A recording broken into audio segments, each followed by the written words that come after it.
নমস্কার বন্ধুরা, প্রচেষ্টা ফর স্টাডিতে তোমাদেরকে স্বাগত। আজকে আমি উচ্চ মাধ্যমিক শিক্ষা সংসদ প্রদত্ত নমুনা প্রশ্নপত্র বাংলা পারুল টার্গেটের মোট 18টি সেট তোমাদের সামনে তুলে ধরেছি। আর একটি অংশ সেটা হচ্ছে নমুনা প্রশ্নপত্র। এই নমুনা প্রশ্নপত্রের সমস্ত এমসিকিউ প্রশ্ন এবং উত্তরগুলো তোমাদের সামনে তুলে ধরবো। তোমরা ভিডিওটা প্রথম থেকে শেষ পর্যন্ত দেখতে থাকো, আশা করি তোমাদের খুব ভালো লাগবে। 1 নম্বর প্রশ্ন দেখো, শ্রীযুক্ত জয়রাম মুখোপাধ্যায়ের আদিবাস এর উত্তরে যশোর। আদালত অবমাননার জন্য মুক্তার মহাশয়ের জরিমানা হয়েছিল এর উত্তরে অপশান ক 5 টাকা। নিমন্ত্রণ রক্ষা করিয়া পীরগঞ্জ হইতে ফিরিবার পরদিন বিকালেই মুখোপাধ্যায় মহাশয় সাক্ষাৎ করিতে গেলেন এর উত্তরে দেখো নরেশচন্দ্রের সহিত। 4 প্রশ্ন দেখো, কথায় বলে ব্রহ্মবাক্য এর উত্তরে দেখো অপশান ক বেদ বাক্য। বামুনহাটে মেলা হয় এর উত্তর হবে চৈত্র সংক্রান্তিতে। 6 প্রশ্ন দেখো, মহাভাষ্য কার লেখা এর উত্তর হবে পতঞ্জলি। বাংলা ভাষা প্রবন্ধটির লেখক হলেন এর উত্তর হবে স্বামী বিবেকানন্দ। 8 প্রশ্ন দেখো, বাংলাদেশের স্থানে স্থানে রকমারি ভাষা কোনটি গ্রহণ করব এর উত্তর হবে কলকাতার ভাষা, অপশান ঘ। আব্দুল করিম খাঁ কোথায় জন্মেছিলেন এর উত্তর হবে অপশান গ পাঞ্জাবে। কবির মানুষকে কোন পথে থাকতে বলেছিলেন এর উত্তর হবে সত্য, অপশান গ। 11 প্রশ্ন দেখো, ভ্যান গঘের ধর্ম ছিল উন্মাদনা। ভ্যান গঘ ছিলেন একজন এর উত্তর হবে চিত্রশিল্পী। 12 প্রশ্ন দেখো, আকাশে পুষ্পক আর সপ্তডিঙ্গা সাজে সিন্ধু জলে পুষ্পক কি এর উত্তর হবে অপশান গ রথ। 13 প্রশ্ন দেখো, কবি শ্রীজাত ধর্মের দখলদারিকে কি বলেছেন এর উত্তর হবে প্রতিষ্ঠান আনুগত্য। দিগ্বিজয় রূপকথা কার লেখা এর উত্তর হবে নবনীতা দেবসেন। পোর্টরাজকে এর উত্তর হবে অপশান ঘ দামা।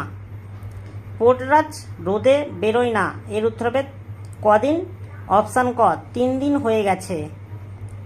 17 প্রশ্ন দেখো, যখন সময় সুবিধের না তখন কি করতে হবে এর উত্তর হবে সমঝে পার হতে হবে। 18 প্রশ্ন দেখো, বর্ণনামূলক ভাষাবিজ্ঞান আলোচনা করে এর উত্তর হবে অপশান খ সমকালীন ভাষার গঠনরীতি নিয়ে। 19 প্রশ্ন দেখো, বাকযন্ত্রের সাহায্যে ধ্বনিগুলির উচ্চারণ আলোচিত হয় যেখানে তা হলো এর উত্তর হবে অপশান গ ধ্বনি বিজ্ঞান।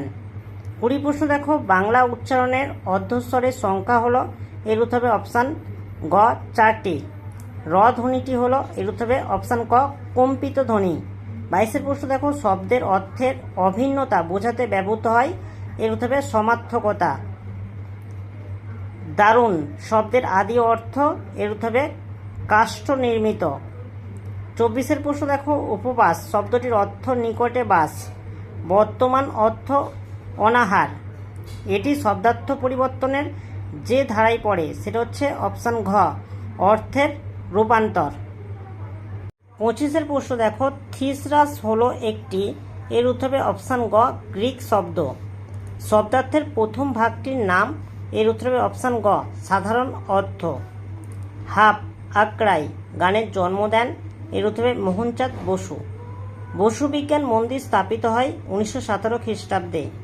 29 প্রশ্ন দেখো, ভারতের কৃষি গবেষণাকে আন্তর্জাতিক মানের করে তুলেছিলেন এর উত্তর হবে অপশান গ নীলরতন ধর। 30 প্রশ্ন দেখো, নিচের খেলোয়াড়দের মধ্যে যিনি ক্রিকেট খেলার সঙ্গে যুক্ত ছিলেন এর উত্তর হবে ঝুলন গোস্বামী।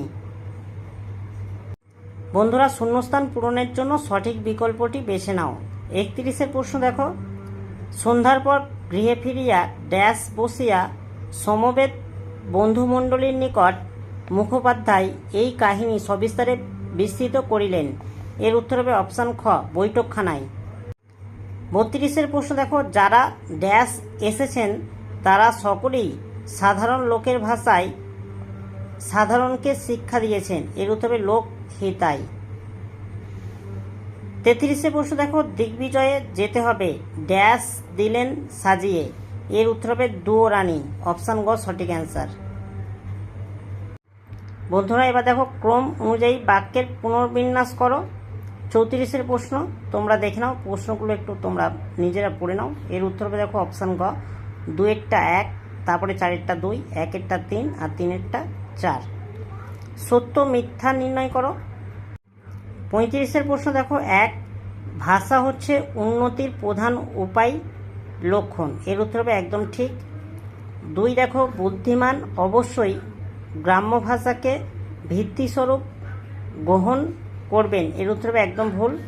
3-এর প্রশ্ন দেখো, কলকাতার ভাষায় অল্প দিনে সমস্ত বাংলা দেশের ভাষা হয়ে যাবে। এর উত্তর হবে একদম ঠিক। 4-এর প্রশ্ন দেখো, চট্টগ্রাম হতে বৈদ্যনাথ পর্যন্ত ওই কলকাতার ভাষায় চলবে। এর উত্তর হবে একদম ঠিক। 36-এর প্রশ্ন দেখো, দূরপথের ছেলে তার দিকে ঢিল ছোড়ে। এর উত্তর হবে একদম ঠিক। 2-এর প্রশ্ন দেখো, দূরপথ গজগজ করে আপন মনে। এর উত্তর হবে ঠিক।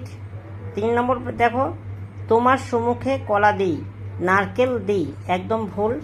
4-এর প্রশ্ন দেখো, ছাগল দিতে না পারলে মৎস্য দিই। এর উত্তর হবে একদম ভুল। বন্ধুরা, এবার বাম স্তম্ভ ও ডান স্তম্ভ মেলাও। 1 নম্বর প্রশ্ন দেখো, মুখের মান্য বাংলার স্বরধ্বনির সংখ্যা। এর উত্তর হবে 7টি। খণ্ডধ্বনির অপর নাম হলো। এর উত্তর হবে বিভাজ্য ধ্বনি। 1-এর বেশি স্বরধ্বনির সমন্বয়ে সৃষ্টি হয়। এর উত্তর হবে সুর তরঙ্গ। বাক্যে সুরের ওঠাপড়াকে বলে। এর উত্তর হবে দেখো যৌগিক স্বরধ্বনি। বন্ধুরা, এবার আরেকটা বাম স্তম্ভ ও ডান স্তম্ভ দেখো। আমি আকৃতি অকৃতি অধম গানটির রচয়িতা। এর উত্তর হবে দেখো রজনীকান্ত সেন। বলো বলো বলো সবে গানটির রচয়িতা। এর উত্তর হবে অতুল প্রসাদ সেন।